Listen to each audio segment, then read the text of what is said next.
"Sir, can we have some bread?" That was all they asked. Three little girl, torn coats, bare hands, eyes too old for their age. He could have walked away. He almost did. He was a millionaire tech CEO. What could three hungry kids possibly teach him? But that single moment, on a rainy street behind a restaurant dumpster, changed everything. Who were these girls? Why were they alone? Where was their mother? And what kind of man had they been running from? More importantly, what happens when someone who spent his whole life building empires finally chooses to build a home instead? This is not just a story about bread. It's a story about staying, about what it means to listen, to choose, and to love. So if you're ready to feel something real, to be moved, to reflect, maybe even cry a little, hit like, share, and subscribe so you don't miss a single heartbeat of this journey. Now, let's begin. The rain had stopped just before sunset, leaving the city glazed with golden glass. Manhattan's skyline shimmered in the puddles pooling along the cobblestone terrace outside Le Vallon, a rooftop restaurant reserved for the city's most elite. Napkins folded like orchids, crystal water glasses set to the left of fine silver cutlery, a maitre d' who never smile, unless your name held weight on paper. At a corner table, with his back to the world, sat Nathaniel Quinn. He wore a dark navy suit tailored in Florence, not that anyone was brave enough to ask. His hair, streaked with silver at the temples, was slightly damp from walking the last 3 blocks instead of taking the car. A glass of untouched sparkling water shimmered in front of him. A basket of sourdough, bread fresh from the oven, rested beside a folded menu. He hadn't opened the menu. He hadn't looked up. His hands were folded, elbows off the table, the kind of posture that came from decades in boardrooms. But his eyes, they were elsewhere, not bored, not distracted, just gone, like something inside him was watching another life, one no longer reachable. Nathaniel Quinn wasn't just a wealthy man. He was the Quinn, tech visionary, real estate magnate, CEO of Alex Dynamics, the company that powered most of the city's smart infrastructure. To some, he was a genius. To others, a ghost who disappeared after stepping down from daily operations 2 years ago without explanation. Rumors swirled illness, scandal, grief, but none stuck. Because Nathaniel never gave them anything to hold on to. Just silence. That night, he hadn't planned to eat much. Just bread, maybe soup. The staff knew not to hover. But just as he reached for a piece of bread, he heard them. Small footsteps, not the patter of heels or polished loafers, barely their footsteps, hesitant, skipping slightly like they hadn't walked inside a place like this before. He turned his head slightly. 3 little girls stood by his table, so close he could see the fraying on the hem of their dresses. The eldest, maybe 7, stepped forward. Her dress was the color of sage, wrinkled but buttoned to the top. Her hair was long, dark blonde, tied with what looked like a shoelace. Her eyes locked on his breadbasket with something between hunger and guilt. Beside her stood a girl, a little shorter, maybe 6. Her yellow dress had a tear near the sleeve. She didn't look at Nathaniel. She looked at the floor, and then the smallest one. She couldn't have been more than 5. She wore a faded lavender dress and held tightly to the second girl's hand. She didn't blink. The oldest spoke. Her voice was quiet but steady, not trembling. "Sir, can we have some bread?" It took Nathaniel a full second to understand the words, and another 2 to believe them. He looked around. Nobody else was paying attention. The couple beside him was sipping champagne. The businessman across the terrace was laughing into his phone. A server brushed past the girls like they weren't there. Nathaniel looked back down at the basket of bread. Still warm, steam curling from the cloth. His throat tightened. He looked at the girls again. Their shoes were thin, mismatched. Their hands were clean, but not freshly so. The quiet one blinked slowly and clutched her sister tighter. They weren't begging. They were asking, with dignity that made it even harder to bear. Where are your parents?" he asked. The middle girl shook her head. "They tried to send us back to our dad," the oldest said. "But he drinks. And she means he hurts people," the middle one said flatly. The smallest girl didn't speak. She just stared at the bread, not moving. Nathaniel reached for his napkin, but didn't unfold it.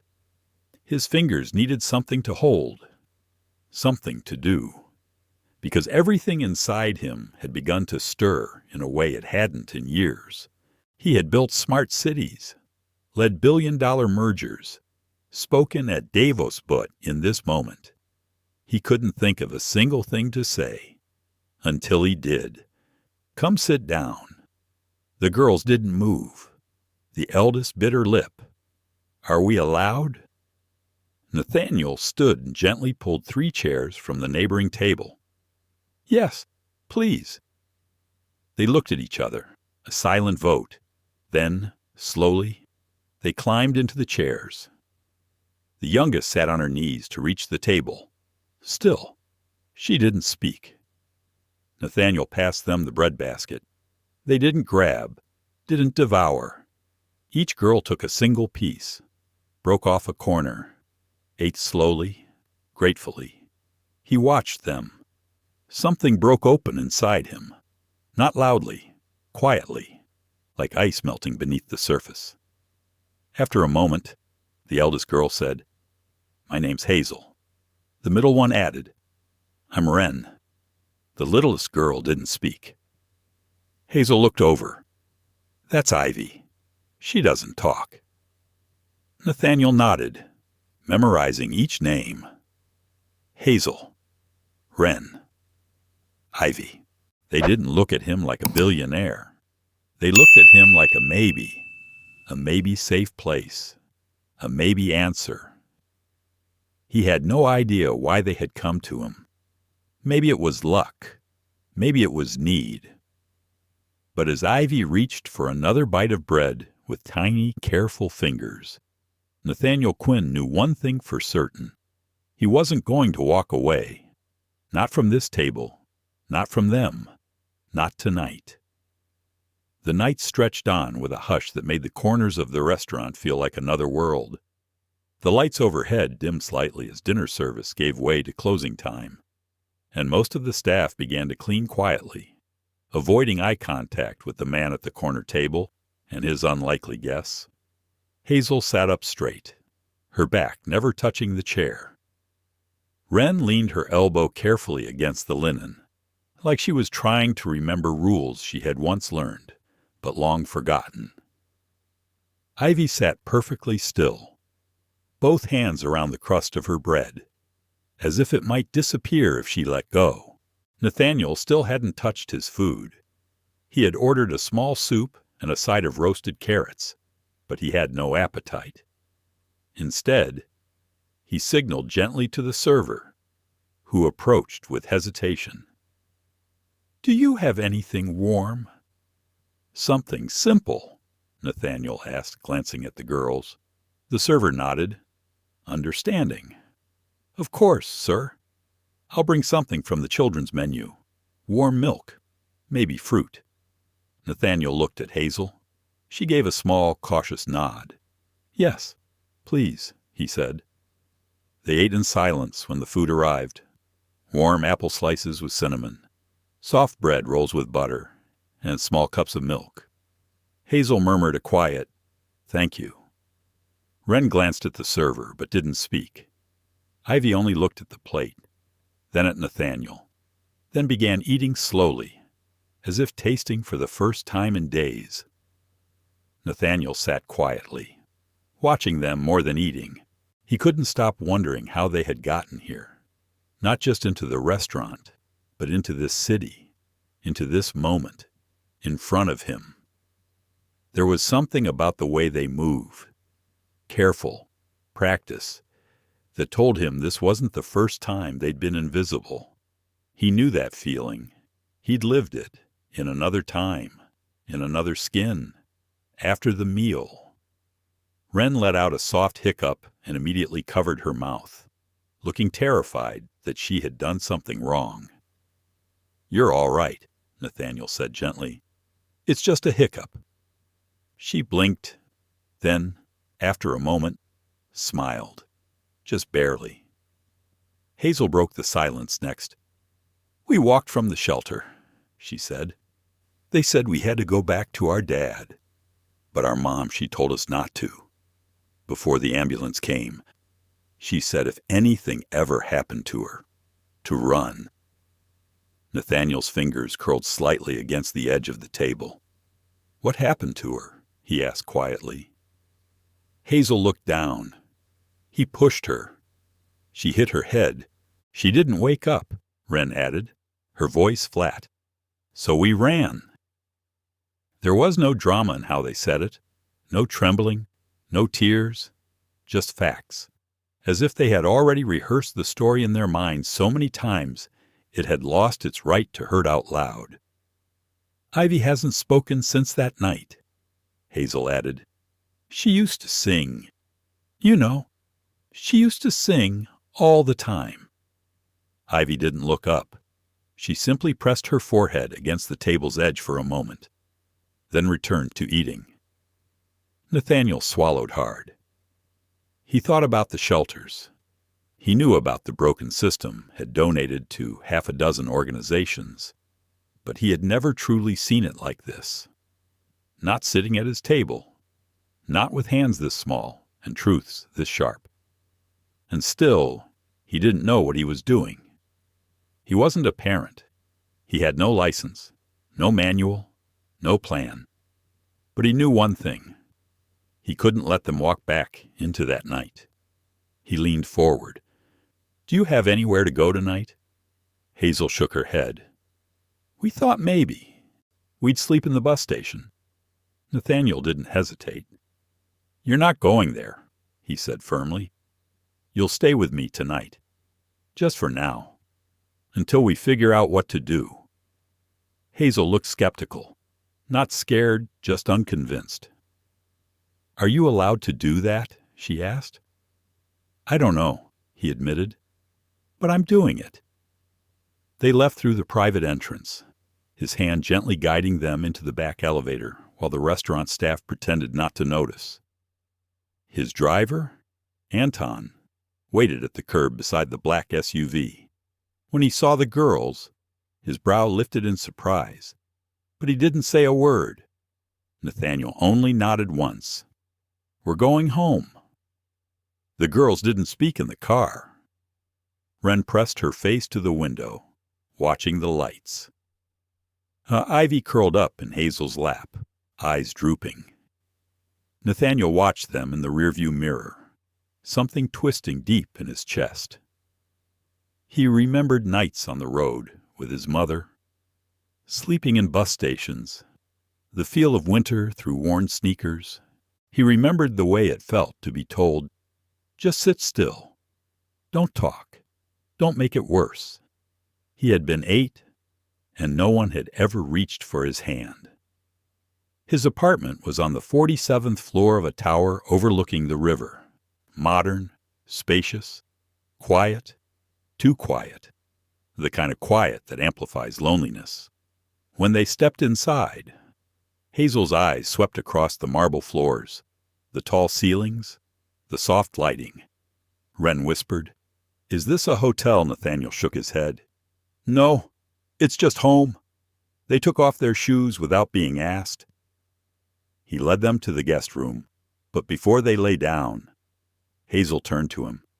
She hesitated, then asked the question like she'd practiced it. "Are you going to call anyone?" "I'll call someone in the morning," he said, "but not to send you back." Wren narrowed her eyes. Even if they say you have to. He paused, then knelt slightly to meet her eyes. I'm not sending you anywhere unsafe. Ever. Wren stared at him for a long time, then finally nodded. That night, Nathaniel stood in the hallway long after they had fallen asleep. He listened to their breathing, the small shifts under the blankets. Ivy, even in sleep, clung to her sister's shirt. He didn't go to bed. He sat on the edge of the leather couch, phone in his lap, screen dimmed. He thought about the last time someone needed him, the last time someone called him anything other than Sir or Mr. or Chairman. His late wife had once said, in one of their quiet arguments, "You know, Nate, you're so good at giving people things, but you're terrible at letting anyone need you." He hadn't answered her then, but tonight, for the first time in years, he didn't feel hollow. He felt something burning low and steady in his chest, something like purpose, something that said, "Stay." And as dawn began to stretch against the glass, he whispered to himself the one sentence he didn't yet have the courage to say out loud. I think I'm the one being rescued. The morning came slowly, bleeding gold across the horizon as if even the sun was hesitant to rise. Nathaniel stood barefoot in his kitchen, a coffee mug cooling between his hands, untouched. The apartment was still quiet, though not silent in the old way. There were soft sounds now, bare feet on carpet, the rustle of cotton pajamas his assistant had delivered sometime after midnight, a faint hum that might have been Wren pretending not to sing to herself. He took a breath and exhaled deeply. This wasn't supposed to happen. He didn't bring people home. He didn't make impulsive decisions.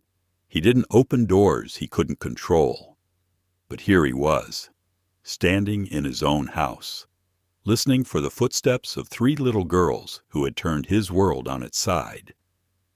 Hazel appeared first, fully dressed in the same wrinkled sage dress she'd worn last night. She walked with her chin slightly lifted, protective even now. "Good morning," Nathaniel said, trying not to sound formal. "Good morning," she replied, eyes scanning the room like she was cataloging exits. "There's cereal, toast, eggs if you want. Cereal's good." Wren arrived next, barefoot, hair wild. She didn't say anything, just went to the bar stool and sat with her chin on her hand. Ivy came last, her stuffed rabbit tucked under one arm, still wearing the oversized T-shirt Maribel had brought over the night before. She walked straight to the stool beside Wren, pulled herself up carefully, and clutched the rabbit like a shield. They ate in silence. Nathaniel watched them, every motion, every glance. Hazel watching Ivy's every move. Wren staring at the ceiling, Ivy chewing each bite like she wasn't sure she was allowed to finish it. He wanted to say something reassuring, something that would make it easier, but he knew that trust doesn't come from words. It comes from consistency. After breakfast, Hazel helped clear the table without being asked. She washed dishes too tall for her arms. Standing on tiptoe, Nathaniel offered help. She shook her head. "We always do it." "I don't mind." "I do," she said simply. He didn't argue. Later that morning, he sat at the edge of his desk, fingers tapping his phone screen. He had called Maribel, his assistant, first, asked her to cancel everything for the next 2 days. No meetings, no board calls, just quiet. Then he called another number, one he hadn't used in years. "Dr. Harris," came the voice, warm, cautious. "It's Nathaniel Quinn." A pause. "Nathaniel, I haven't heard from you since I need help. 3 children, emergency situation. Their mother's in the hospital. and they're running from their father. I need someone who understands trauma and knows the system. Doctor. Harris didn't hesitate. I'll come this afternoon. The next call was harder. He dialed a number labeled simply Alex. Legal. Alex picked up with the tone of someone half expecting trouble. Nate. Long time. I need to understand what I can do legally. I've taken in 3 girls. Unofficially. They need guardianship. Protection. Something fast. Alex didn't respond for several seconds. You're not joking. No. You just brought them home. They asked for bread. Alex exhaled. Okay.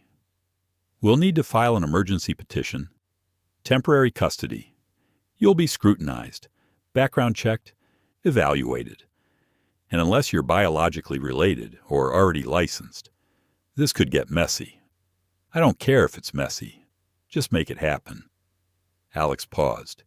Nate, you know how public this could become. Nathaniel looked out the window. The girls were in the living room now, stacking throw pillows like bricks, building a crooked fort. Yes, he said. By the time Dr. Harris arrived, the girls had quieted. She was gentle, soft-spoken, with a way of sitting on the floor instead of taking the couch, making the space feel less like a consultation and more like a story circle. Wren didn't talk much. Hazel did, in short facts. Ivy watched silently, her rabbit clutched to her chest. Dr. Harris didn't press. She just nodded, drew pictures with them, asked about colors and dreams, never once bringing up their father's name.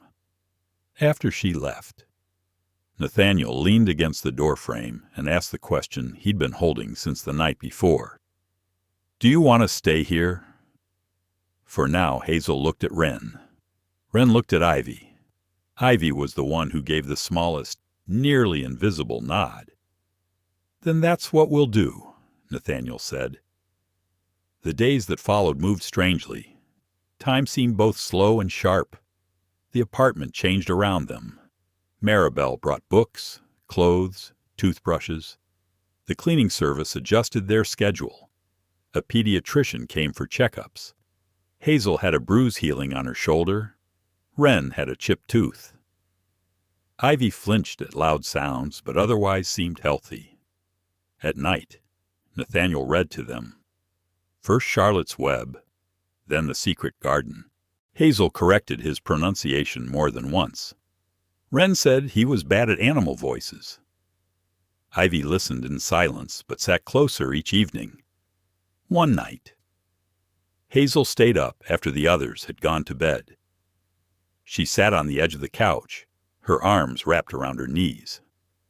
Why are you doing this? She asked. Nathaniel took a long breath. I don't know, he said. Maybe because someone should have done it for me when I was your age.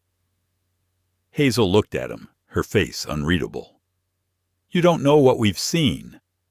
No, he said. But I know what it's like to be scared, to feel like the world forgot about you. She nodded slowly. You're not trying to adopt us, right? He smiled gently. I'm not trying to do anything except keep you safe. Hazel exhaled like she'd been holding something tight in her chest.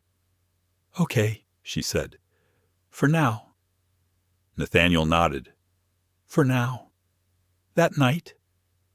He stood in front of the window again, watching the skyline blink slowly in the distance. He thought about how quickly everything had changed, from one piece of bread to 3 lives tangled in his. He wasn't thinking about headlines, or optics, or legacy. He was thinking about Ivy, who still hadn't spoken, Wren, who guarded her emotions like knives, Hazel, who carried weight far too large for her frame. And he realized something. This wasn't just a crisis. This was a beginning, one he hadn't asked for, one he didn't know he needed, but one he could not walk away from. He closed his eyes, placed his hand against the glass, and whispered 4 words that felt heavier than any contract he had ever signed. "I won't leave you. Not this time. Not ever."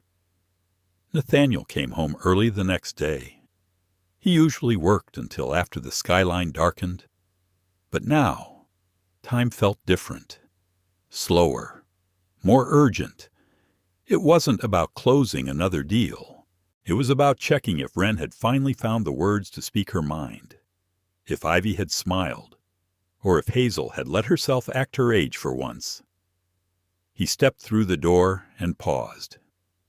There was quiet, not silence, but a strange hush that didn't feel like peace, just stillness. He found the girls sitting in the middle of the living room floor, legs crossed, back straight, with Maribel beside them. A coloring book lay open on the coffee table, untouched. Crayons sat in a neat line. "Hey," Nathaniel said gently. All 3 girls turned to him, eyes watching but unreadable. Maribel stood, brushing her hands against her skirt. "We tried some art activities. Hazel was helping Ivy with tracing letters. Wren sat for a bit, but—" Wren got up, walked to the window, and stared out over the city. Hazel said nothing. Nathaniel nodded slowly, thanking Maribel with a look. She squeezed his shoulder and slipped out quietly, leaving her tote bag on the counter. He stood there for a moment, not sure what to do next. Then Hazel spoke, her voice barely above a whisper. "It's really quiet here." "I know," he said. "I'm not used to having company." Hazel tilted her head. "Where are the toys?" He looked around as if expecting some to appear magically. Then he realized he had nothing. No puzzles, no picture books, no stuffed animals, not even a chess set. "I never needed them," he said. "I didn't think about it." Wren turned away from the window and spoke for the first time in hours. "It doesn't feel like a place kids belong." He didn't argue. He couldn't. She was right. The apartment was pristine, elegant, cold in places, designed for silence, not laughter, meant for high ceilings and glass coffee tables, not forts and building blocks.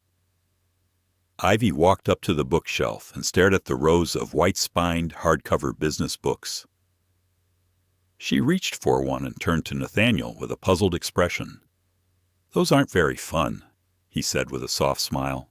She nodded solemnly, replaced the book, and returned to Hazel's side. Nathaniel felt something tight in his chest. He had opened his doors, but it wasn't enough.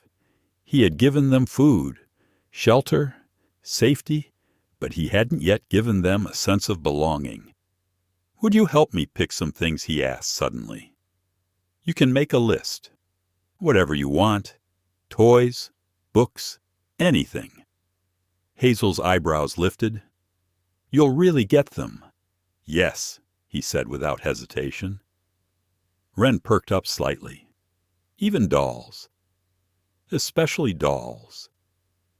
Ivy didn't speak, but her fingers gripped Hazel's sleeve, eyes shining just a bit more than before. That night, after they had all fallen asleep, Nathaniel sat alone on the couch with a notebook in his hand. He opened to a blank page and wrote at the top, "Things that feel like home." He listed laughter, warm socks, waffles, music from the hallway, stickers on windows, stories before bed, messes that mean someone's happy. He stared at that last one for a long time. He had always hated messes. Controlled environments made him feel powerful. But now, the neatness of the place seemed sterile, cold. The next day, he brought them to a toy store uptown. A real one bright shelves, soft carpets, rows of plush animals that looked like they could listen. Hazel walked cautiously, staying close. Wren darted ahead, grabbing a pink ukulele and strumming like she already knew the chords. Ivy found a stuffed lamb and hugged it so tightly Nathaniel thought it might burst. They left with 4 bags. On the ride home, Wren leaned against the window and said, "He used to say toys were for weak kids." Nathaniel looked at her through the rearview mirror. "Who did?" "Our dad." Hazel didn't meet his eyes. "He said we didn't deserve toys unless we earned them."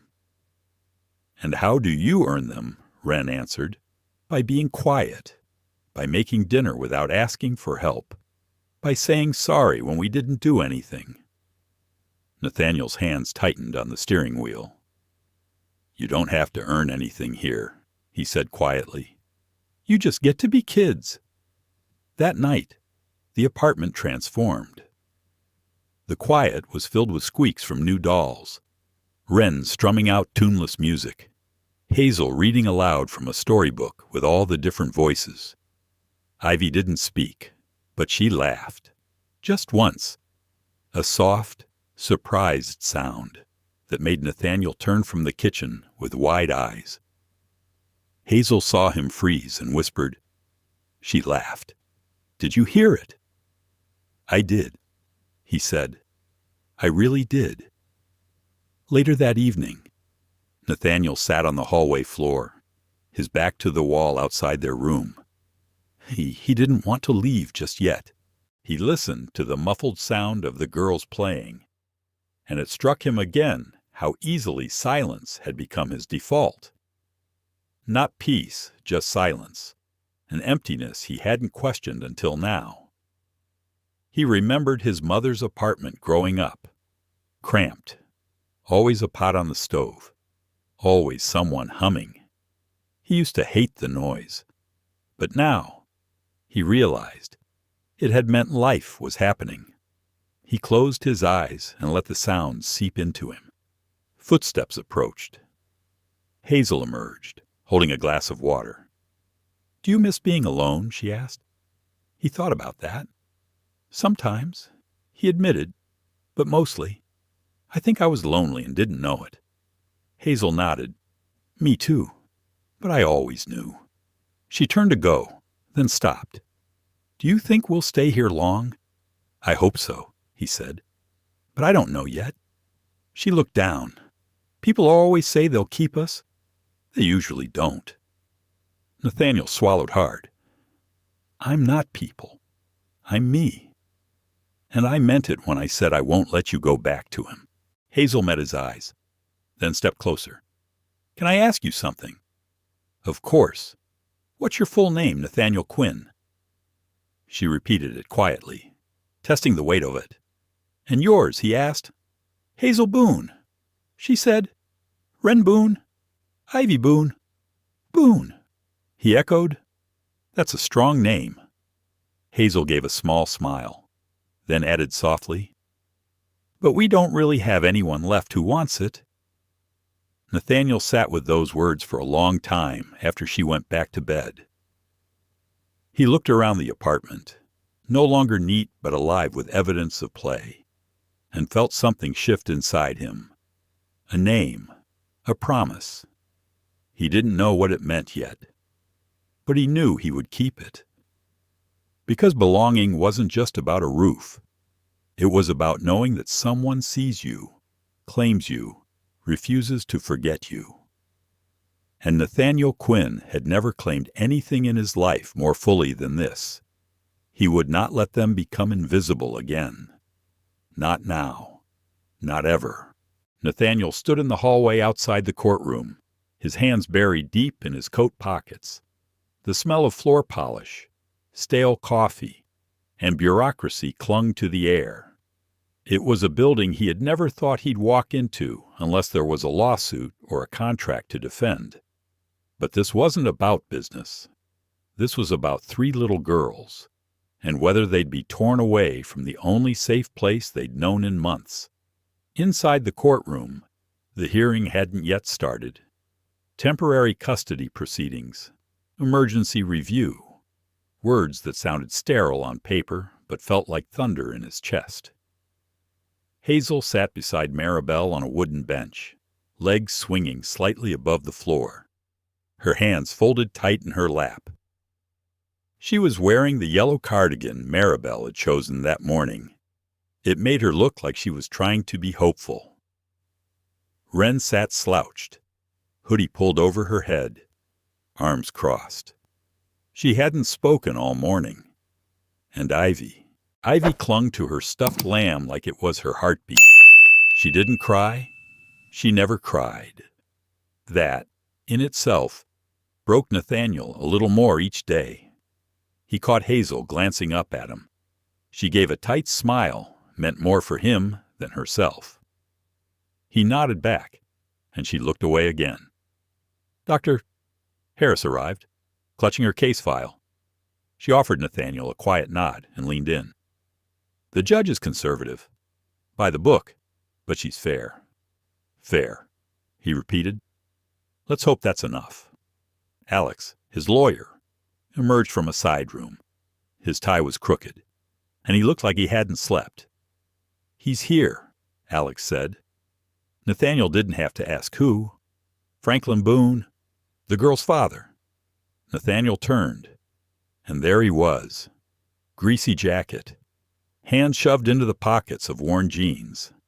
His face held that slick smile people wear when they think they still have power. But it was his eyes that caught Nathaniel's attention, restless and hunting for something to blame. Franklin looked at Nathaniel like he was a rival instead of a protector.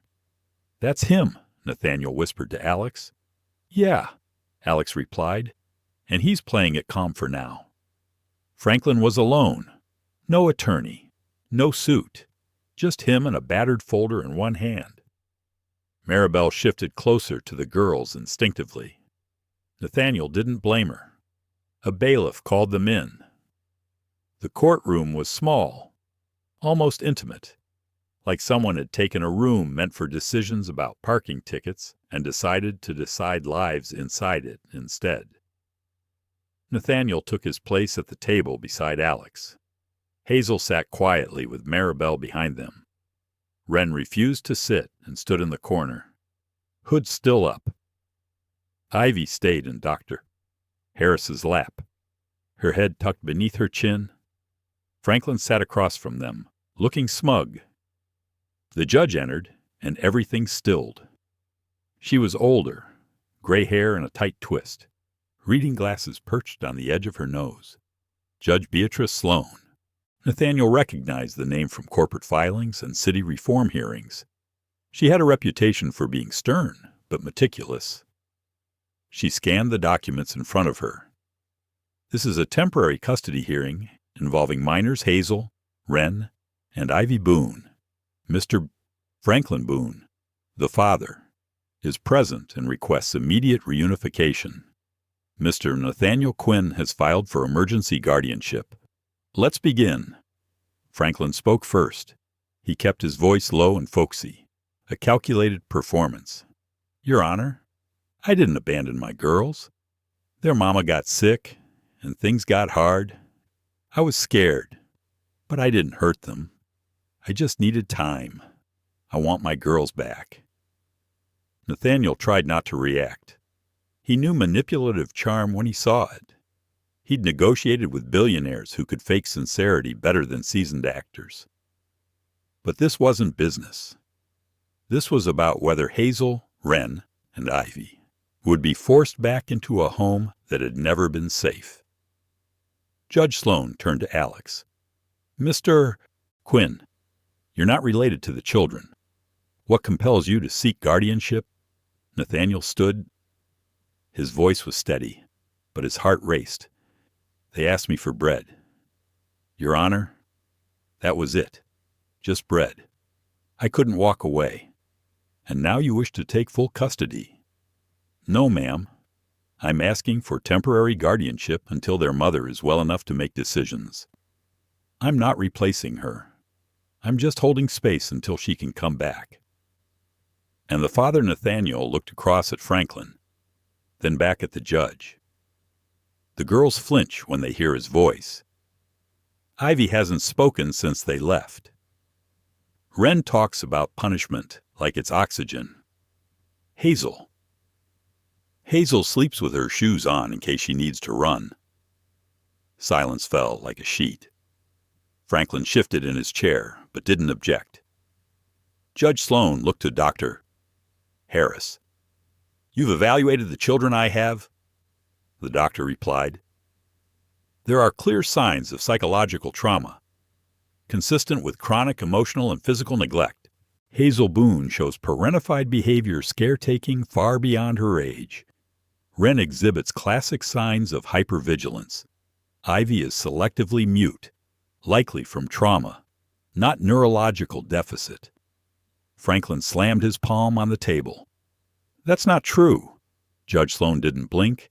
"Mr. Boone, sit down." He gritted his teeth but obeyed. Nathaniel stood again, this time without being prompted. "I'm not saying I'm the best man for the job. I've never raised kids. I've made my share of mistakes. But I can give them safety. I can give them quiet. And I can give them time." The judge looked down, writing something. Then she sighed and took off her glasses. "Temporary guardianship granted to Mr. Quinn. Visitation for Mr. Boone is suspended pending full investigation by Child Protective Services. Review hearing set for 60 days. Nathaniel exhaled, feeling the weight of the air shift. Hazel didn't smile, but she blinked hard and leaned into Maribel's side. Wren dropped her hood. Ivy gripped her stuffed lamb tighter. Franklin stood, shouting, "You'll regret this. They're mine." Judge Sloan raised her hand. "Mr. Boone, one more outburst and you'll be removed." He stormed out without waiting for permission. Outside the courtroom, Nathaniel waited until the girls were ahead, with Dr. Harris and Maribel. Then he paused, leaning against the wall. Alex joined him. "You okay, I don't know," Nathaniel admitted. "You won." "No one wins here," Nathaniel said. "This isn't about victory. It's about keeping them safe for one more day." Alex nodded. "You're doing that. One day at a time." Nathaniel nodded, but his eyes followed the girls as they walked out the door. Wren looked back and caught him staring, for the first time. She smiled, not wide, not beaming, just a little tug at the corner of her mouth. But it was everything. Nathaniel followed, the echo of Franklin's words still ringing in his head. "They're mine." It wasn't a question of ownership. It never had been. It was about care, about protection, about whether children belong to those who created them or to those who refused to let them be broken. Nathaniel had never wanted to be a father, but now he knew the truth. You don't have to want the title to answer the call. You just have to stay. The days that followed moved like waves, sometimes calm, sometimes crashing, but never still. Nathaniel had never known how long a day could feel until he started living in 6-year-old time. Every moment mattered, every meal, every silence, every too long pause in Ivy's breathing at night became a question without an easy answer. Maribel adjusted first. She transformed Nathaniel's cold, minimalist penthouse into something almost warm. Soft rugs appeared under the breakfast table. Picture books and crayons arrived in bulk. She brought clothes that actually fit the girl's hand-selected, folded with care, labels still intact. Nathaniel noticed Hazel always chose the plainest shirts. Wren went for the ones with pockets, always checking them like they might hold secrets. Ivy only touched the dresses with flowers on them. Always the same one, white with blue petals. He started to learn their rhythms. Hazel liked to be useful. She'd wipe down the kitchen counter without being asked, pour milk for her sisters. But if anyone praised her, she flinched, like she didn't quite trust compliments to be real. Wren was fire and edge. She pushed buttons, tested every boundary. One night she hid under the couch for 2 hours, just to see if anyone would notice. When Nathaniel finally found her, she asked flatly, Would you still feed me if I was invisible? He knelt then, met her eye. I'd feed you even if you disappeared into the air. She blinked twice, then climbed into his lap. No words, just her small body resting against his chest. And Ivy, sweet, silent Ivy. She still didn't speak, but she started humming. Soft little tunes. Sometimes it was just a note or two. Sometimes it was more. Once, at breakfast, she hummed the same lullaby 3 times in a row and fell asleep on the table, syrup on her cheek. Nathaniel carried her to bed that morning, heart aching. He often found himself standing outside their room late at night, listening, waiting, hoping the silence meant sleep, not pain. The air always felt heavier at night, like the walls remembered things he didn't. He started canceling meetings, turning down travel. His assistant was stunned, but said nothing. Shareholders raised eyebrows. Nathaniel didn't care. One day, Maribel found him sitting in the laundry room, staring at a pile of tiny socks. They're still afraid, he said. I do everything right, and they still sleep with their shoes on. Maribel sat beside him. You can't fix years in a few weeks, she said. You can only show up, again and again. That became his new goal, to show up. He learned how to braid hair badly at first. He Googled what nightmares in trauma-exposed children looked like. He stopped reading emails after 9 p.m. He let Wren scream without punishing her. Just sat near until she ran out of rage. The days were messy, some beautiful, some terrible. Once, Ivy locked herself in the bathroom. No sound, no warning. Nathaniel panicked, called Maribel. They nearly kicked the door down. When she finally opened it, Ivy just held out a toothbrush and pointed at her own missing front tooth. She had wanted to clean the blood herself. Another night, Hazel tried to wash her own bedsheets after an accident. Nathaniel found her crying in the laundry room at 2 a.m., scrubbing until her knuckles turned red. You're not in trouble, he whispered. You're safe. She nodded, but didn't believe him yet. And then there was the school visit. Dr. Harris had recommended enrollment said routine might help. So Nathaniel took all 3 girls to meet Principal Ellis at Timberview Elementary. Hazel was polite, overly formal. Wren refused to make eye contact. Ivy refused to let go of Nathaniel's leg. The principal smiled warmly and said, We'll go slow, 1 step at a time. Still, when they got home, Hazel locked herself in the closet and wouldn't come out for 3 hours. I failed the interview, she whispered through the door. They'll take me back to him. Nathaniel sat on the floor outside that closet and told her every story he could think of. Stories from his childhood. Stories about kids who were scared and still got through it. He told her about a boy who used to read cereal boxes in the grocery store because books were too expensive. That boy was him. Hazel finally opened the door just before sunset. You read cereal boxes too, she asked. He smiled. Every single one. She let him tuck her in that night. She didn't flinch when he brushed her hair back. That was progress. Around the 30-day mark, CPS came again, this time with fewer questions and more observations. They watched the girls eat, watched them draw, watched Nathaniel answer Hazel's worried questions with patience and warmth. They left without speaking much, Maribel said later. You're not just buying time anymore. You're becoming theirs. Nathaniel didn't know what that meant. Not fully, but it scared him. One night, after the girls were asleep, he sat in his office looking at an old photo. His mother, standing on the porch of their rented apartment in 1991. She had bags under her eyes and paint on her shirt. She had worked 3 jobs.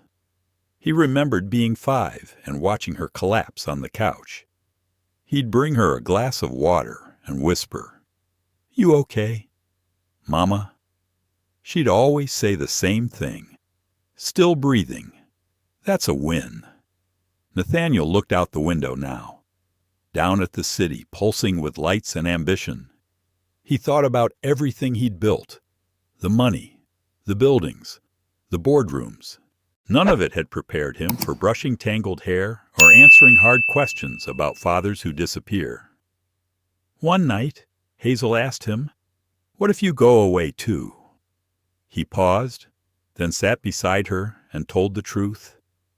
"I can't promise the world will never change, but I can promise I won't leave because I stopped caring. I will never stop caring." She didn't speak again, but her hand reached for his.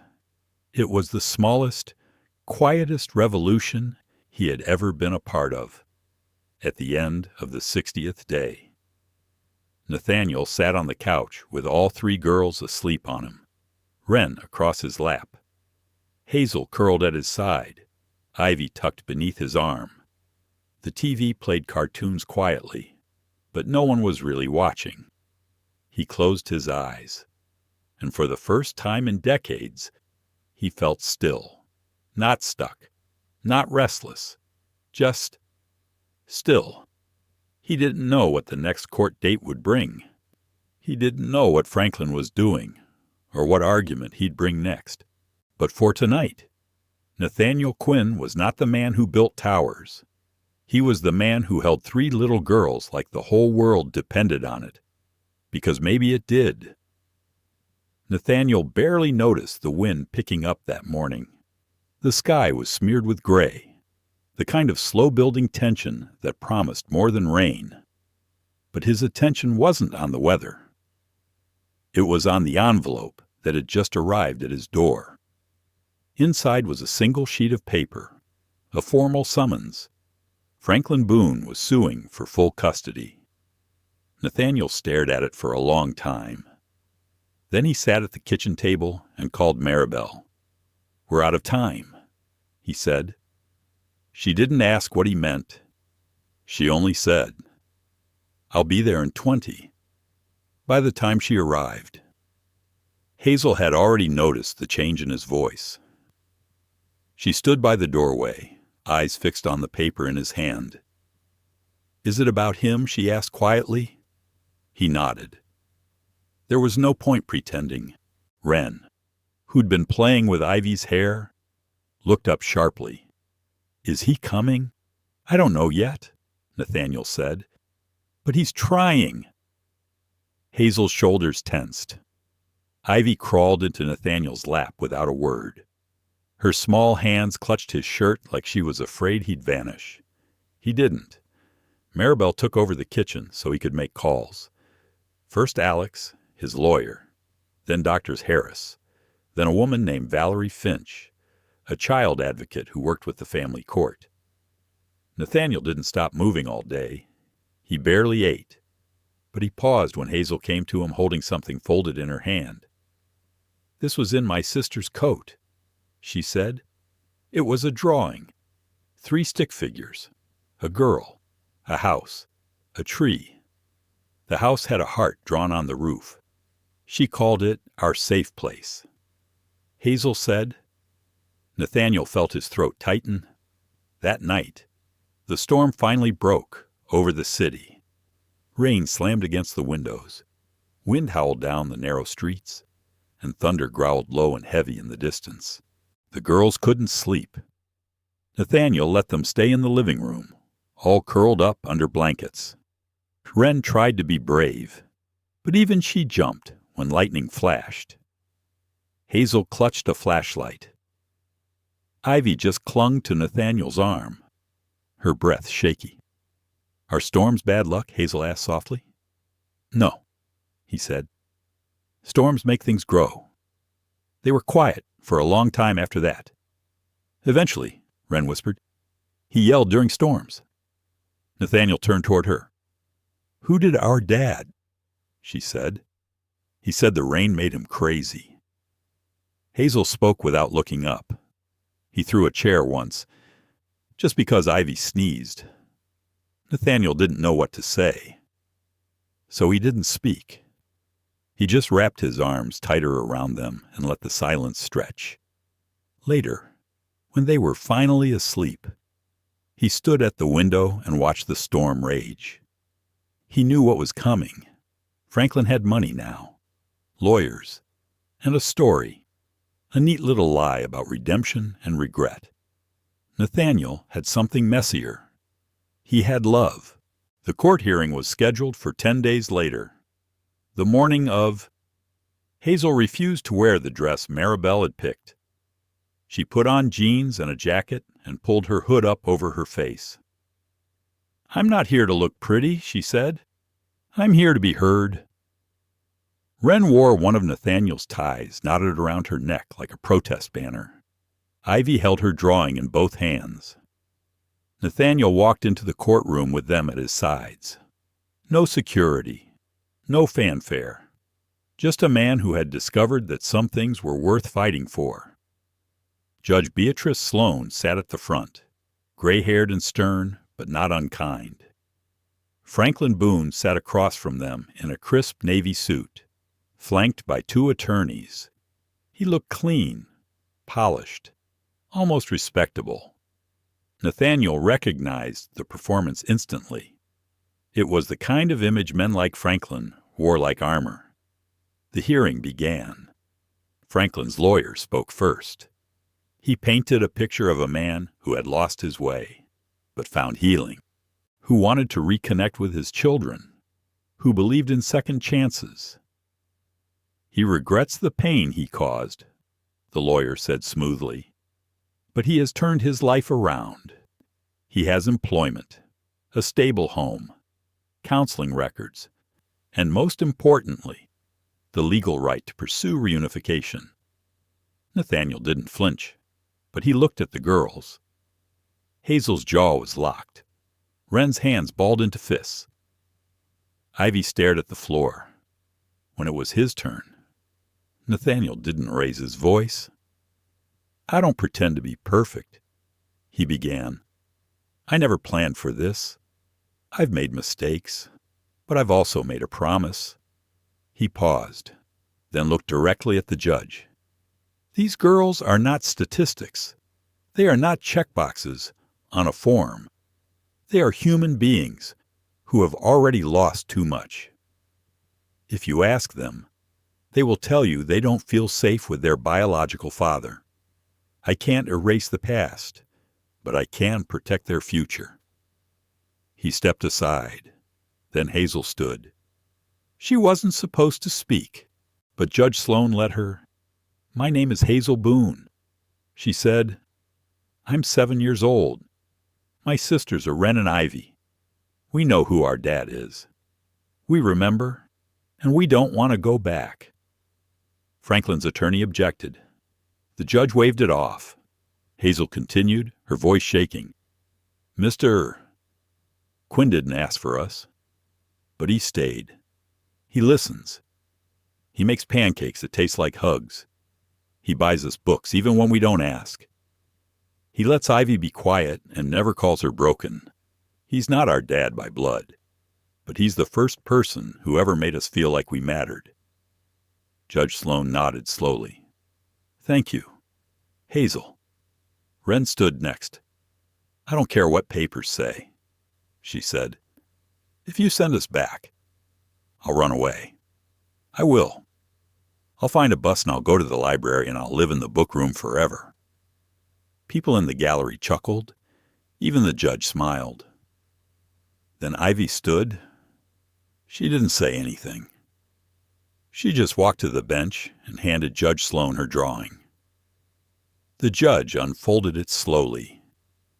3 stick girls, 1 tall figure in the middle, a house with a heart, a sun in the corner, and 1 word scribbled above it all: home. There was a long pause. Judge Sloane looked at Nathaniel. We'll reconvene in 48 hours. I want a psychological evaluation and a home visit." Nathaniel nodded. Franklin looked furious, but Nathaniel didn't care. Outside, the girls were quiet. Wren finally said, "She kept the picture," Hazel added. "She looked sad when she saw it." Nathaniel didn't say much, but inside, something had cracked open. For the first time since the fight began, he believed they might win. Not because he was a CEO, not because he had lawyers, but because somewhere, deep inside that courtroom, the truth had spoken louder than the story Franklin was selling. And sometimes that was enough. The apartment had never been this clean. Not in all the years Nathaniel had lived there. Not when his mother came to visit. Not even when the board of directors showed up unannounced for a media shoot. But this was different. This wasn't about impression. It was about trust. Nathaniel had been up since 5. Maribel had brought in a professional cleaner.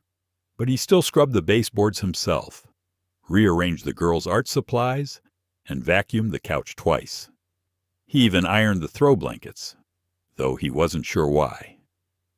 At 7:30 sharp, Hazel came out of her room wearing her favorite hoodie, the one with the tiny embroidery on the sleeve, just a red thread heart. She didn't say anything about the nervous look on Nathaniel's face. She just handed him a hairbrush. "You missed a spot," she said, pointing to the back of Ivy's head. He smiled faintly, knelt down, and brushed it gently. By 8, the knock came. It wasn't loud, but it echoed. Nathaniel opened the door to find Valerie Finch standing there. Mid-50s, no-nonsense demeanor, salt and pepper hair tucked behind her ears, and eyes that could read a man's heart before he said a word. Beside her was Dr. Elaine Harris, holding a notepad and a look of quiet calculation. Nathaniel stepped back. "Good morning. Please, come in." They walked through the foyer slowly, eyes scanning everything framed pictures, the girls' books on the shelf, a faint crayon mark near the kitchen island that Nathaniel had missed. "You live here alone?" Valerie asked, more as a confirmation than a question. "I did, until 3 weeks ago." Hazel and Wren stood side by side near the dining table, Ivy beside them holding a sock puppet Nathaniel had made from one of his old dress socks. It looked ridiculous. She clung to it like a shield. Valerie approached the girls with practiced grace. "I'm Miss Finch. You don't have to talk to me if you don't want to. I'm just here to see how you live. See if this feels like a place you can be yourselves." Wren tilted her head. "What does that mean?" "It means," Valerie said gently, "we don't just look at walls and furniture. We look at safety, connection, belonging." Hazel stepped forward. "We belong here." Valerie raised a brow. "Is that so?" Hazel nodded. "Ivy sleeps through the night now. Wren sings in the shower. I finally learned how to cook rice without burning it. That didn't happen in the shelter," Wren added. "Nathaniel doesn't get mad if we spill stuff. He just hands us a towel." Ivy held out her sock puppet. It had googly eyes and a bent paperclip mouth. Valerie chuckled. "Did you make that?" "She did," Nathaniel said. "We named it Sir Tickleton III. Doctor." Harris moved through the apartment with a quiet presence. She took notes while watching the girls interact. At one point, she asked Wren to draw her family. Wren drew herself in a treehouse, Hazel reading a book, Ivy sitting on Nathaniel's shoulders with balloons. There was a 4th balloon with a smiley face labeled Mom. When Dr. Harris asked about the drawing, Wren said, "Mom lives in the sky now, but she still watches." The psychologist paused. "And your dad," Wren shrugged. "He watches too, but only when he's mad. Doctor, Harris did not write anything down in that moment. She just looked at Nathaniel with a flicker of something spect, maybe, or understanding. The visit lasted 2 hours. Valerie checked the fridge. Clean, well-stocked, balanced meals. Dr. Harris asked Nathaniel about his daily schedule, discipline philosophy, bedtime routines. He answered with honesty. "I'm still learning," he admitted. "But I listen. I try." At the end, they sat down at the dining table. Hazel brought tea without being asked. Ivy gave Dr. Harris a scribbled thank you note with sparkles glued to the corners. Wren stood by the window. Arms crossed, Valerie asked. "What worries you the most?" "Nathaniel." He thought for a moment. "That they'll think this is temporary," he said quietly. "That I'll wake up one day and change my mind." "Will you, Doctor?" Harris asked gently. He looked at the girls. "No." The silence that followed was not heavy. It was reverent. Valerie stood. "Thank you for letting us into your space. We'll file our report by tomorrow." As she and Dr. Harris headed toward the door, Hazel walked behind them. She pulled something from her hoodie pocket and pressed it into Valerie's hand. It was a single sticker, a yellow sun with the words, "You tried your best." Valerie blinked. Hazel shrugged. Sometimes adults need reminders, too. After they left, Nathaniel sat on the edge of the couch and exhaled so deeply he surprised himself. "You did great," Hazel said, patting his back. "You didn't even sweat too much." Wren grinned. "Well, just under the arms." He laughed, pulling them both into a hug. Ivy climbed up beside them and laid her head on his knee. They stayed like that for a long time. Later that night, when the girls were asleep, Nathaniel sat by the window again. Rain had started up, soft and steady. He thought about the life he used to have, the high-rise meetings, the late-night flights, the empty hotel rooms with fruit baskets and champagne he never touched. He thought about his mother, long gone now, how she used to fold dollar bills into hearts and hide them in his coat pockets when things were hard. He reached into his own pocket out of instinct. There, folded small, was the sticker Hazel had slipped him earlier. It wasn't even meant for him, but it stayed in his palm like something holy. The next day, the call came. Valerie's voice was calm. "We're recommending continued guardianship with you. Dr. Harris is filing her report now. Final ruling expected Friday." Nathaniel thanked her, then sat down hard on the kitchen stool. Hazel peeked in. "Was that her?" He nodded. "What did she say?" "They think this is the right place for you." Hazel didn't speak. She just walked over and hugged him. Tight. No words. Just trust. And maybe, for the first time in Nathaniel's life, that was enough. The courtroom felt colder the second time around. Maybe it was the polished floor, the way it reflected the overhead lights like slick ice. Maybe it was the presence of Franklin Boone, sitting straighter than before, a navy tie around his neck and the faint smirk of someone who believed the ending had already been written in his favor. Nathaniel sat across from him, the girls beside him once again. This time Hazel clutched a book instead of a doll. Wren wore a paperclip bracelet she had made herself. Ivy held nothing, just stood quietly between them with her eyes wide open. Maribel sat behind them, silent but alert. Valerie Finch gave them a quiet nod. Dr. Harris was flipping through notes. It felt like everyone was holding their breath. Judge Sloan entered, robe flowing like still water, her expression unreadable. She sat, scanned the room, and signaled for the hearing to begin. Franklin's attorney rose first. His voice was smooth, rehearsed. "Your Honor, My client has complied with every court-ordered request. He has secured employment, passed multiple drug screenings, completed parenting courses, and expressed a clear desire to reunite with his daughters. Denying him that right would contradict the very spirit of rehabilitation. Nathaniel felt Hazel shift beside him. Her fingers dug into his sleeve. The lawyer continued, "The Boone family deserves healing, not division, not replacement. My client believes that love, like justice, must be given the chance to return." Judge Sloan glanced at Nathaniel. "Mr. Quinn, your response." He stood slowly. His suit was simple today.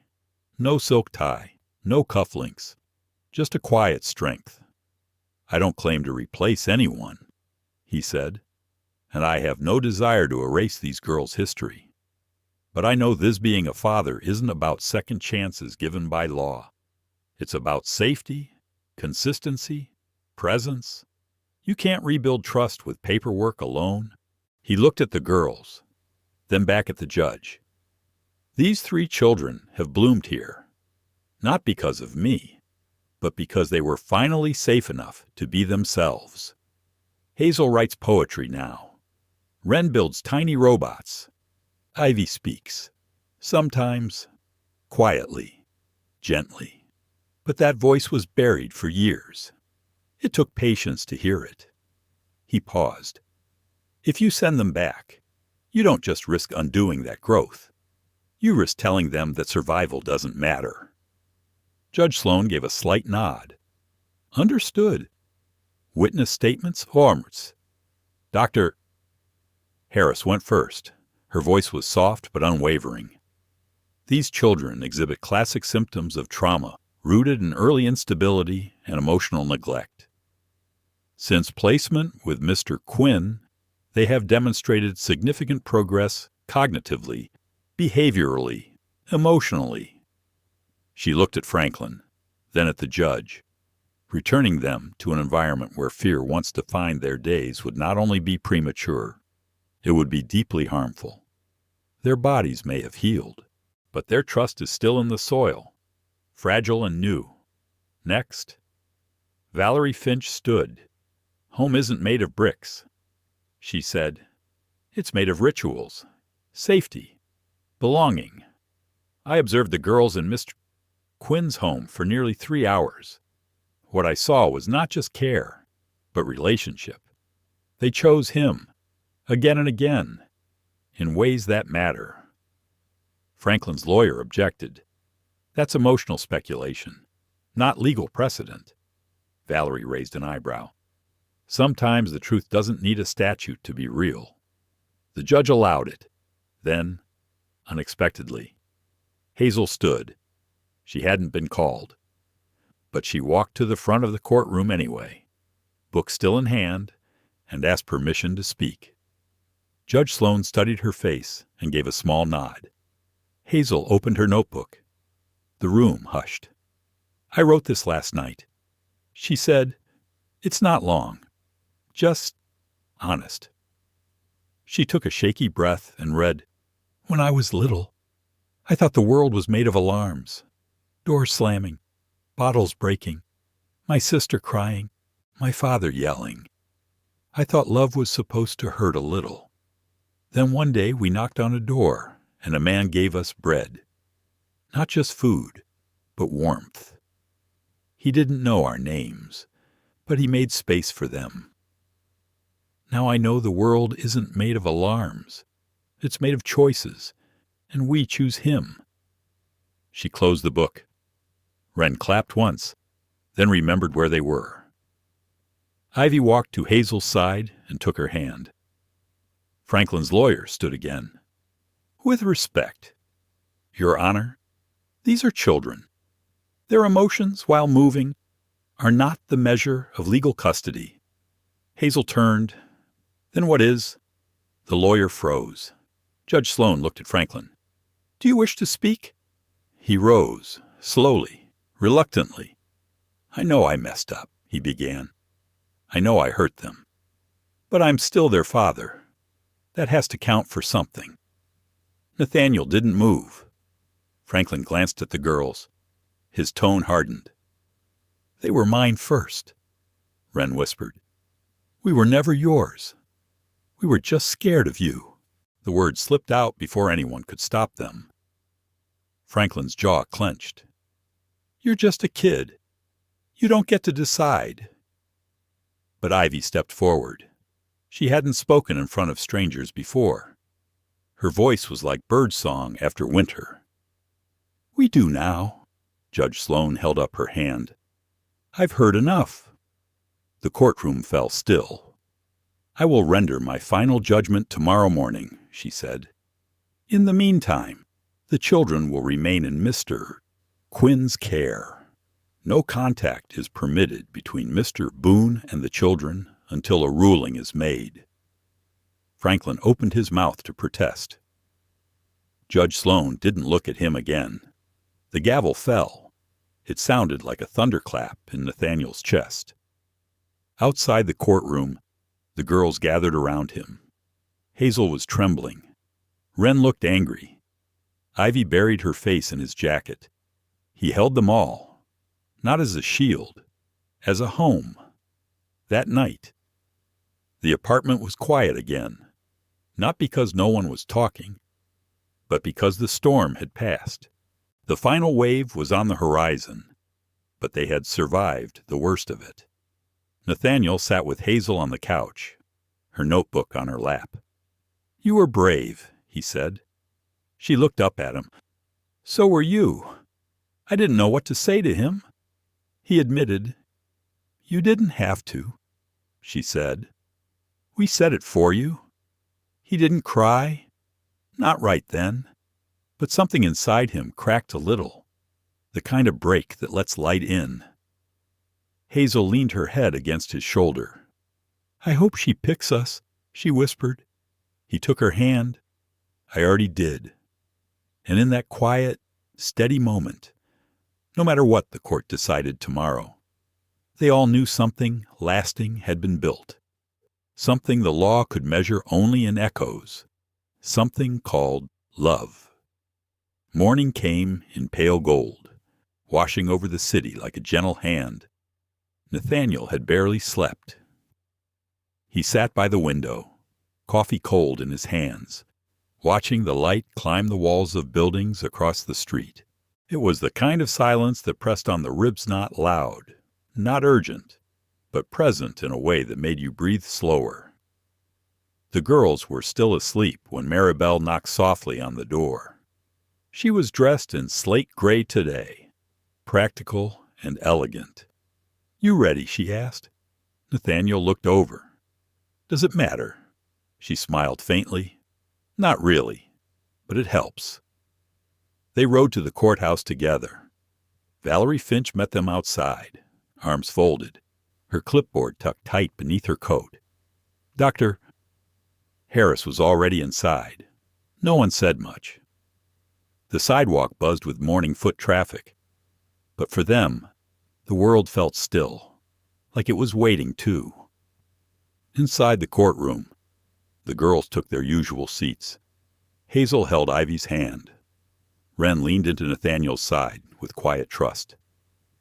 Franklin Boone sat at the far end of the room, alone this time, his lawyer gone, his face unreadable.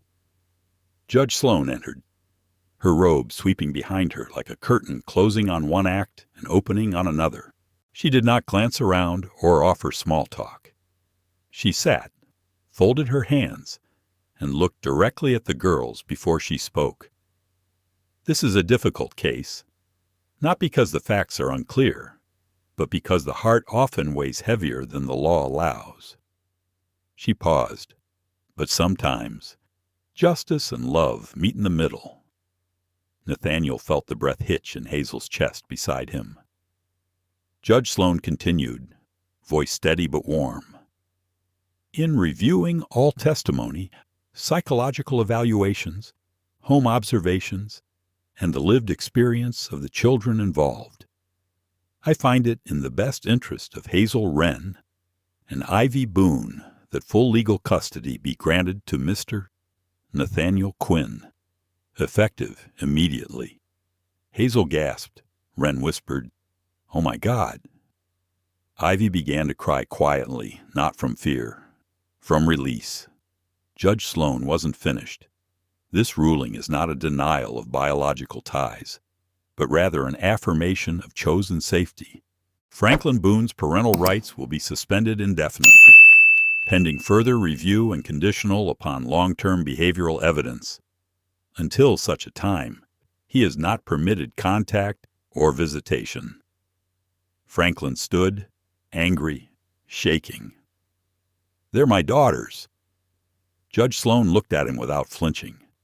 "They are now, and always, human beings, not property." The gavel came down, and it felt like thunder wrapped in sunlight. Nathaniel stood slowly. Hazel threw her arms around his waist. Wren pressed her cheek into his chest. Ivy slipped her hand into his and didn't let go. He didn't cry in front of them. He waited until later. In the hallway, Maribel hugged him first. "You did it," she whispered. "No," he said. "They did." Valerie stepped forward, holding a manila envelope. "Here," she said. "They're new birth certificates. You're listed as legal guardian, emergency contact, father." The word sat differently now. It didn't feel like a title. It felt like breath. "Doctor," Harris added, "they'll still need therapy. A long road ahead." "I'm not going anywhere," Nathaniel said. That night, they had soup and grilled cheese for dinner. Not at a fancy restaurant, not dressed in anything special. Just their kitchen table. Hazel added too much pepper.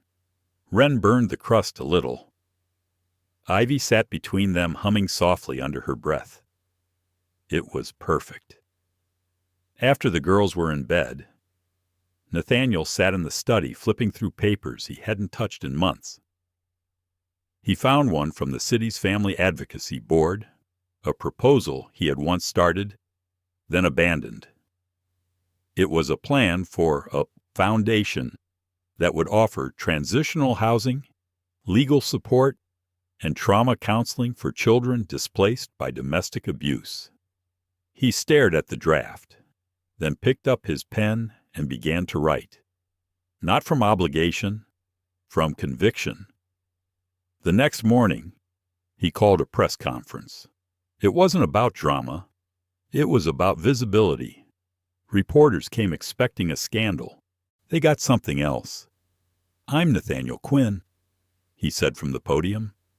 "And for the past 6 months, I've had the unexpected, undeserved honor of caring for 3 young girls who changed everything I thought I knew about family, love, and responsibility." He paused, choosing each word with care. There are thousands of children just like them, quietly surviving in the corners of our systems. Today, I am launching the Boone Foundation for them, to find them, to fight for them, to remind them that they are never too small to be seen, never too broken to be whole. The cameras clicked, but for once, it wasn't the man they captured. It was the mission, back at home. Hazel sat at the window watching the city hum. Wren worked on her robot with a tiny screwdriver in her mouth. Ivy painted a picture of a man holding hands with 3 little girls under a sky full of stars. It was a mess of color and joy. Nathaniel walked over and sat beside her. "Who's that?" he asked gently. She pointed to the figure in the middle. "You," she whispered. Then she pointed at each girl in turn. "Me, Hazel, Wren, and the stars?" he asked. Ivy smiled. "Us, always." And in that soft moment, filled with paint and silence and the golden spill of morning light, Nathaniel Quinn realized something he hadn't dared believe until now. He wasn't just their guardian. He was home. 3 months later, a ribbon fluttered in the breeze outside a red brick building on the edge of the River Park district. It wasn't large or fancy, just 3 stories of warm windows and sun-colored trim. The sign above the entry read, in brushed bronze letters, Boone House. It wasn't a shelter. Not exactly. It was a home for those who hadn't had one. A transition point between fear and something better. The paint was still fresh. The furniture wasn't uniform, but it breathed. It felt lived in already. Nathaniel stood on the front step with Hazel beside him, holding a large pair of plastic scissors. She wore her favorite yellow hoodie and boots 2 sizes too big, both gifts from Maribel. "You ready?" he asked. Hazel didn't answer with words. She just smiled and sliced through the red ribbon like she was opening a storybook. The crowd applauded, not politely, but with heart. Reporters, council members, local business owners, and a group of kids from a nearby group home had gathered. Some knew the story, some didn't, but they understood the importance.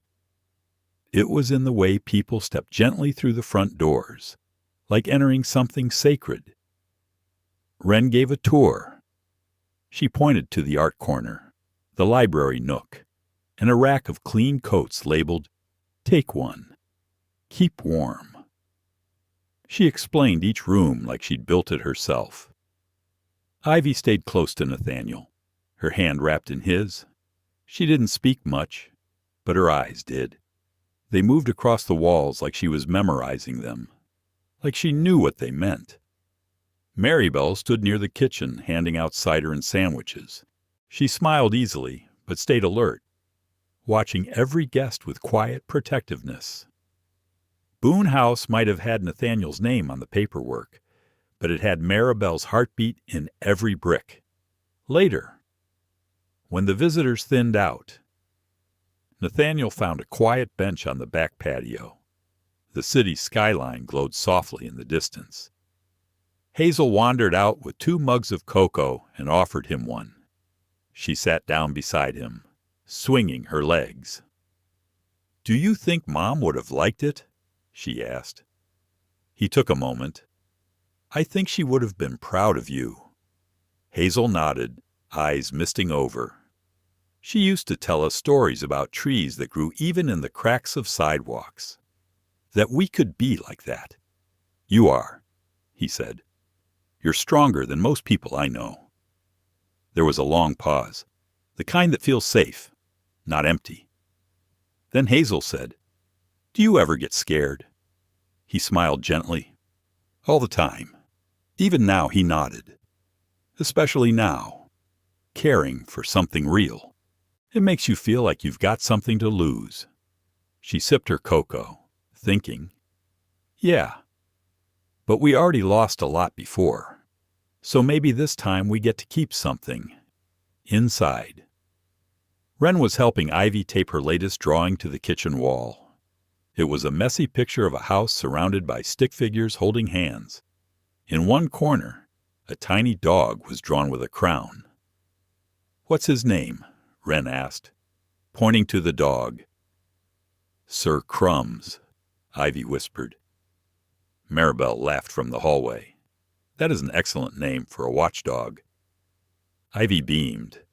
Later that evening, the girls fell asleep all over the living room, Hazel with a book covering her face. Wren curled like a cat under the coffee table. Ivy on the rug beside a plush stuffed rabbit Nathaniel had found at a yard sale. He covered them with a blanket and sat nearby, unsure whether to feel peace or responsibility, maybe both. Maribel walked in and saw his face. "You think you need to earn it, don't you?" she asked. He looked up.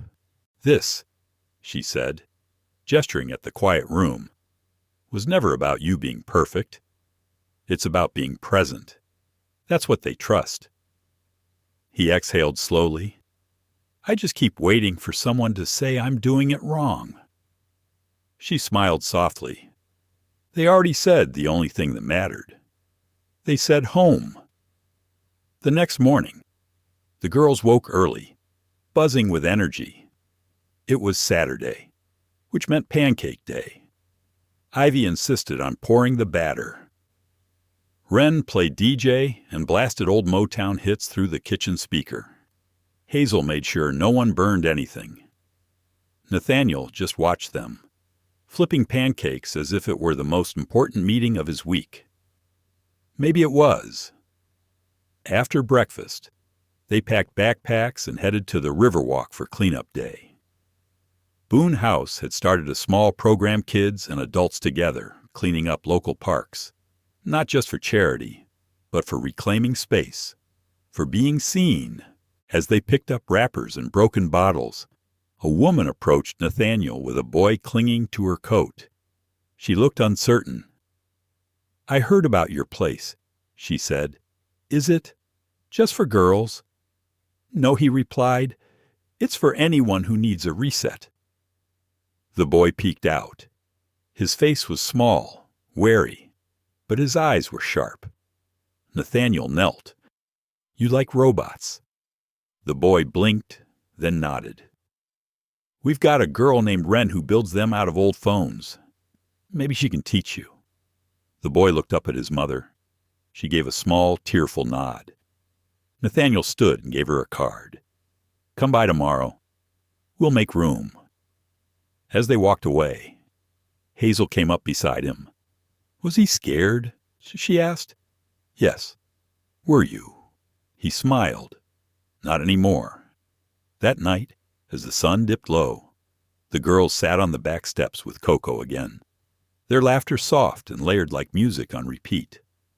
The stars blinked on one by one, and somewhere in the city, another child was packing a bag, hoping for a new beginning. Boone House waited, and the door was already open. Winter passed slowly that year, soft and silver like a breath held too long. The city moved forward, indifferent and constant. But Boone House had its own rhythm. Children came and went, some for a week, some for months, but every name carved itself somewhere permanent in the space. Hazel had taken up writing poems. She carried a small yellow notebook with bent corners and filled it with tiny observations of birds, of laughter, of grief when it crept in unexpectedly. Nathaniel read them late at night when she forgot to hide them. They felt like fragments of her mother's spirit, rearranged into something braver. Wren was building again. She had scavenged old motherboards from a donation box and declared she would create a robot that made pancakes. "Not because it's useful," she explained, "but because it would be kind." Ivy had started speaking more, but only when it mattered. She'd whisper things in the dark like "I love you" or "don't worry," words that were small but sacred. She still painted houses and skies, only now she sometimes drew herself in the picture, smiling. Nathaniel kept a photo of the three girls in his wallet. He didn't show it off, but he checked it every day before meetings, before calls, before making decisions that shaped more than budgets. He had changed, subtly, irreversibly. Boone House now had a second property 2 blocks down, converted from an abandoned firehouse. The expansion had been swift but grounded in care. Maribel ran both sites like a gentle, storm-efficient, nurturing, and impossible to ignore.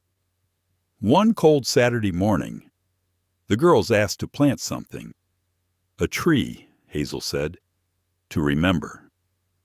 Nathaniel took them to the community garden on 9th Street, where the frost still clung to the soil.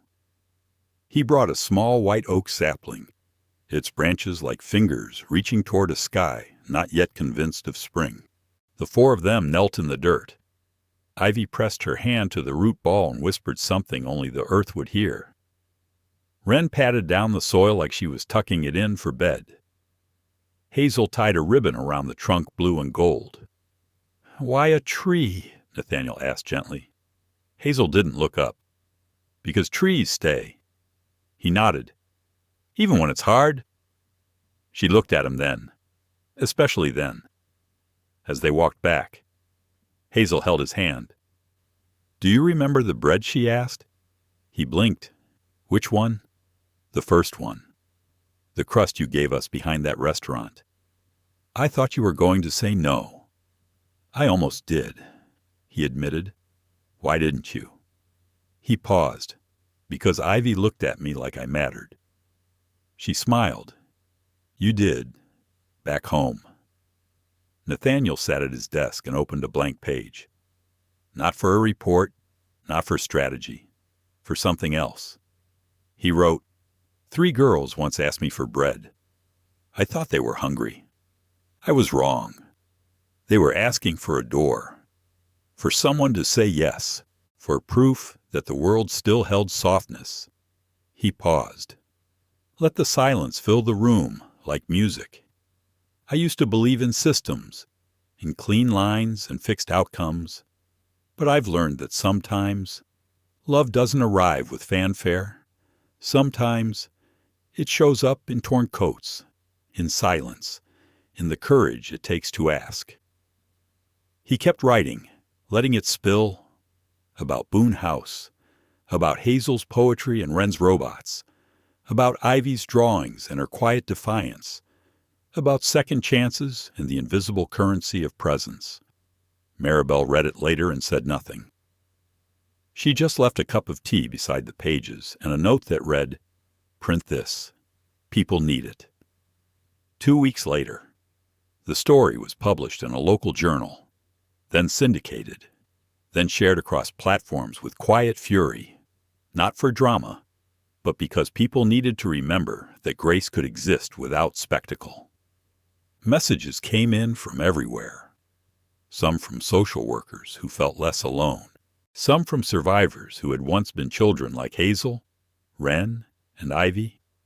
One came from a man in Ohio who had spent 20 years in prison for abuse he never admitted to. It simply said, I read your words. I saw their faces. I wept. But Nathaniel didn't print any of them out. He didn't need to. The real legacy wasn't in likes or letters. It was in the second Boone House that opened 6 months later, in the mural Hazel painted in the dining hall, full of birds and broken chains, in the pancake robot that actually flipped one decent flapjack before it exploded in sparks, in the way Ivy stood taller now when people entered the room, in the way Wren taught a boy named Jamie how to fix a cracked tablet so he could read again. One night, long after the lights were off and the street was quiet, Nathaniel stood in the hallway outside the girl's bedroom. The door was ajar. He could hear soft breathing, occasional sleep murmurs.